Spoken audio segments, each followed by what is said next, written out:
I will give you treasures of darkness, riches stored in secret places. Welcome back sa ating channel para sa treasure marker analysis. Shout out sa lahat ng ating ka-TH all over the Philippines, Luzon, Visayas, Mindanao at sa ating mga ka-TH in abroad.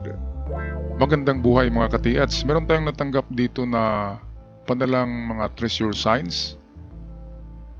Sa unang tingin ay parang akala mo ay ano lang, itong mga natural lang na pattern sa bato. Ito ay situated sa tabing dagat, kaya ang mga bato ay madaling masisira dahil ang uri ng bato ay mga coral stone. Okay, ito akala natin ay ano lang yan, natural pattern, pero kapag i-close up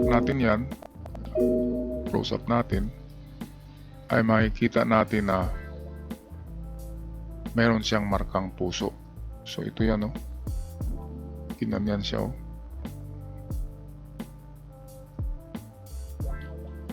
Malaki siya na pagkalagay, hindi siya maliit. Merong visible na Z. Yung iba ay hindi na mababasa, merong baliktad na 4. Ayan, kaya ito'y binigyan ko ng oras para atin ma-analyze. Kasi pwedeng merong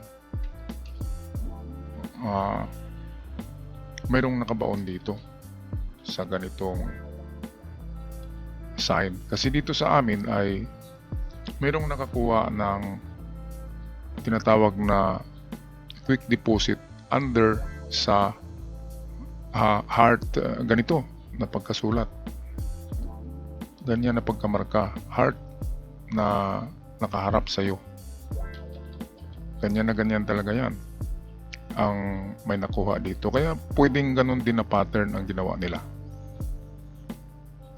Okay, kaya itong isang marka dito, ito akala natin ay ano rin ito,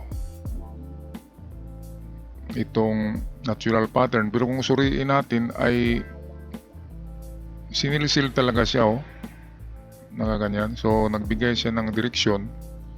So check nyo ang papunta rito, kung yan ay nagturo doon sa heart, yung heart na ito na pinag-usapan natin, kung diyan nagtuturo itong arrowhead, ay sigurado na nandiyan na talaga. Okay, ang gawin dito ay tingnan din ang reverse side, tingnan hanggang 10 meters kung anong meron, at ganoon din dito sa kabila. 10 meters lang pinakamalayo, kasi kapag mga sundalo lang ang nagbaon, hindi general, ay malalapit lang ang distansya ng kanilang mga marker na ginawa. Pero kapag mga general site, yung sa general gumagamit kasi yun ng mga transit, kaya malalayo talaga. Mayroong mga counter sign na umaabot ng 200 meters, 300 meters. Pero kapag individual soldiers lang, ay ito lang ang magawa niya, malapitan lang ng mga signs.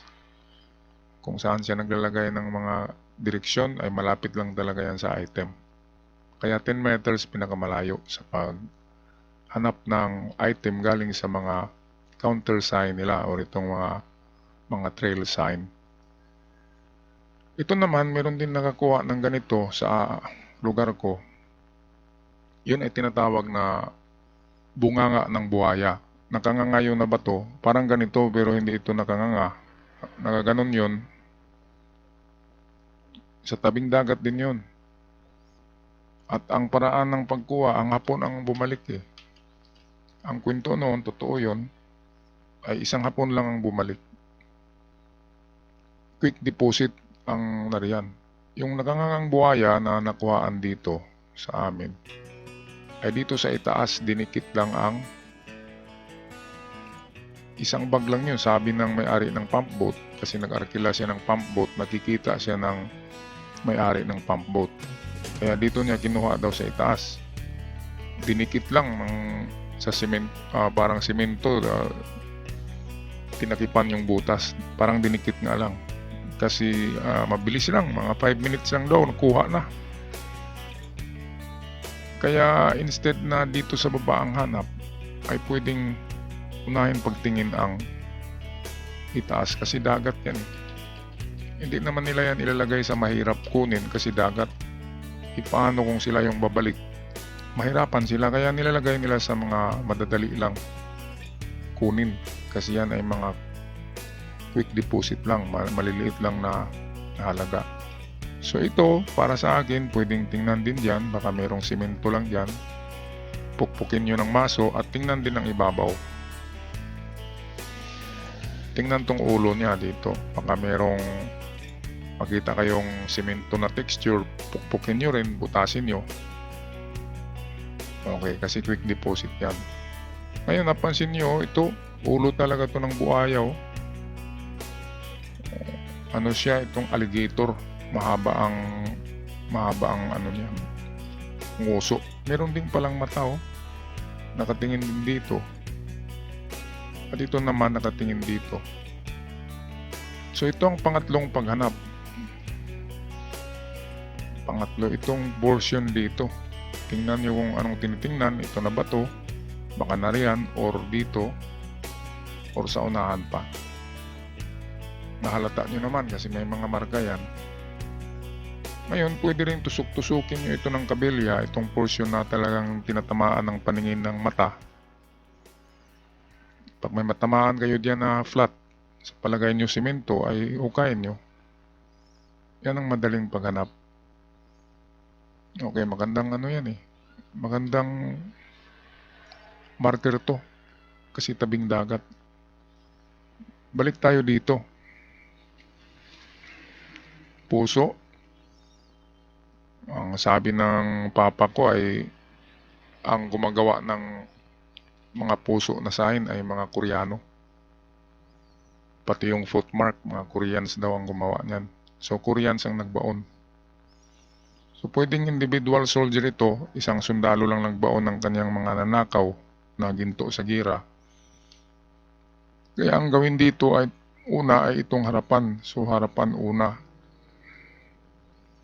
Tusok-tusukin lang to ng kabilya. Magdala kayo ng kabilya na 2 meters ang haba. Tusok-tusok nyo sa harapan. At kapag may matamaan na medyo flat, na sukat ay 3 feet. Ayun ang mga box nila noon na maliliit lang. 3 feet by 2. Ganyan ang sukat. By 1. 1 ang kapal. 1 foot. At ang kanyang width and length ay 3 by 2 feet. Feet yan, hindi meters. So maliit lang siya. So ito ang una dito na portion to. Pangalawa ay pukpukin nyo mismo itong puso. Pukpukin nyo ito ng maso. O baka mabutas yan, baka simento lang yan. Masuhin nyo. And then tingnan nyo rin ang ibabaw. Itong dito, parang pwedeng tumungtong ang tao dito. Pwedeng nagtago rin sila dyan. So ito yung pangalawa sa ibabaw. Pangatlo itong puso. Yan ang pukpukin nyo ng maso. Marami ang nakakuha sa pukpuk method. Kung napanood nyo yung isang video ko noong last month, ay mayroong nakarecover na mga mountaineers daw yun pero treasure hunter yun. Pinukpok yung ibabaw ng bato na mayroong marka na doubling dot. Mayroong marka na ganyan. Pinukpok nila mismo yung sign. At natibag ito, tumambad 2 barita na maliit. Totoo yun na istorya kasi pinadala yun ng ating ka-TH na taga roon. Pinakita niya kung paano nakuha yun. Kaya totoo yung ating mga pukpuk method na yan. Pukpuk maso na method.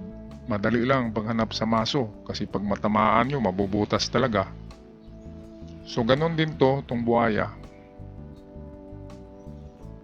Pukpukin nyo rin yan. Lalo na itong ibabaw. Kasi pwedeng nandyan. And then dito rin. And then kung wala, tsaka nyo tingnan yung direksyon ng kanyang mata. Alright. So, Ito lang ang pag-analyze ko partially sa inyong site. Maganda naman na site, legit. At sana ay makakuha kayo dyan. Ako'y magpaalam na at sa mga bago pa lamang huwag kalimutan mag-subscribe sa ating channel para palaging updated. Paalam hanggang sa muli.